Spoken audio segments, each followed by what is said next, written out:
deux destins, deux camps, deux reflets du monde. Devant lui s'étend la dualité.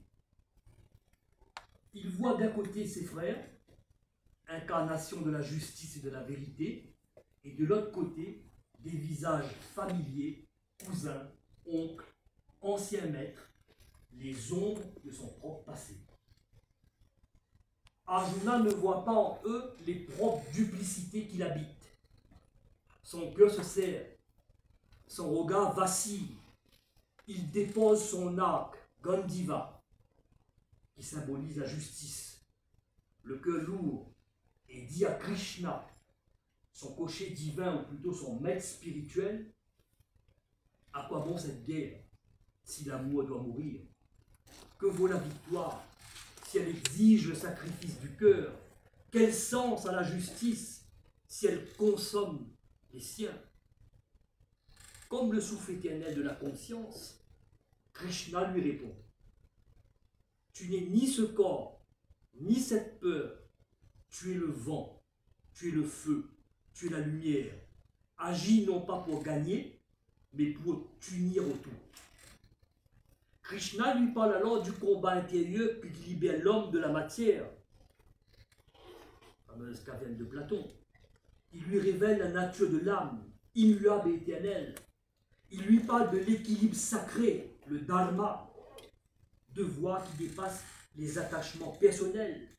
Il lui transmet le karma yoga, l'agir sans désir, offrir chaque acte au divin, comme une flamme qui s'élève sans demander à brûler. Krishna, le maître spirituel, dévoile à Arjuna le chemin de la jnana, la connaissance, du bhakti, l'adoration absolue, et du dhyana, la contemplation profonde. Trois sources menant à la source primordiale, l'union avec l'absolu. Alors, dans le silence suspendu en deux souffles, Arjuna voit. Arjuna voit. Il voit avec son cœur.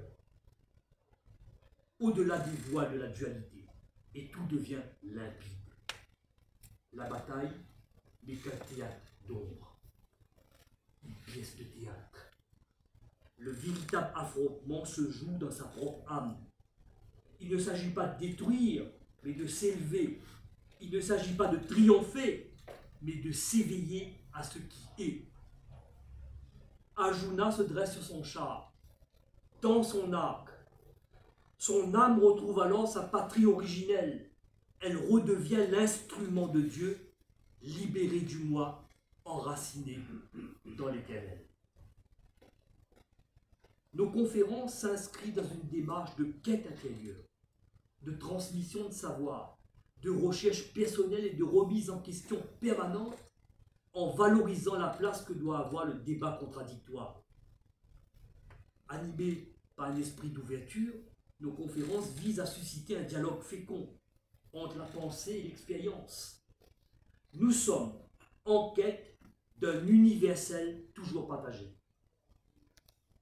Cette aventure, construite il y a 10 ans déjà, nous conduit aujourd'hui à ouvrir un cycle de 9 conférences consacrées aux grandes mythologies du monde, envisagées comme des foyers symboliques où l'humanité a, de tout temps, déposé ses interrogations essentielles.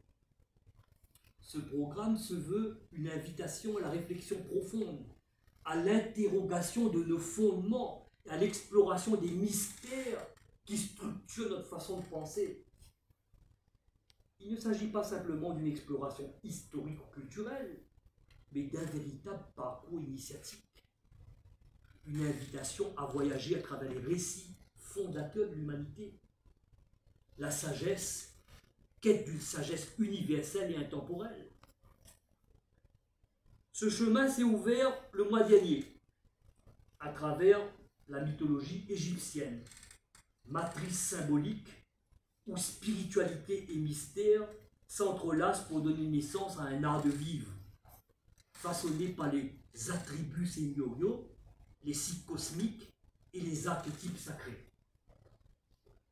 Pour celles et ceux qui n'ont pas eu l'occasion, qui n'ont pas pu participer à cette première rencontre, nous avons abordé une tradition égyptienne où le récit est bien plus qu'un simple narratif. Il est mémoire, transmission, révélation. Chaque partie porte une dimension initiatique, une clé pour décoder les structures invisibles du réel.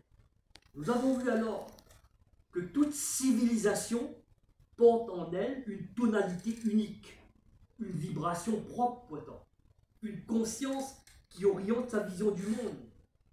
Cette singularité ne se réduit ni à une langue, ni à un territoire, mais s'incarne dans un souffle, un élan de sens qui traverse l'histoire humaine.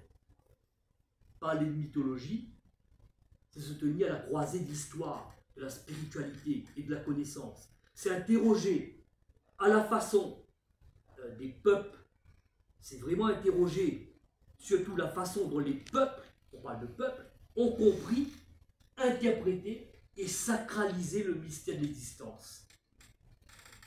Nous l'avions dit le mois dernier, il est essentiel de noter que le mot mythologie, hérité du grec mythos, n'a pas d'équivalent exact. Dans de nombreuses traditions, n'existe pas. Notamment dans les cultures autochtones, surtout en Orient. Le mot mythologie entre dans l'espace cognitif français au XIVe siècle. Avant, c'était quoi?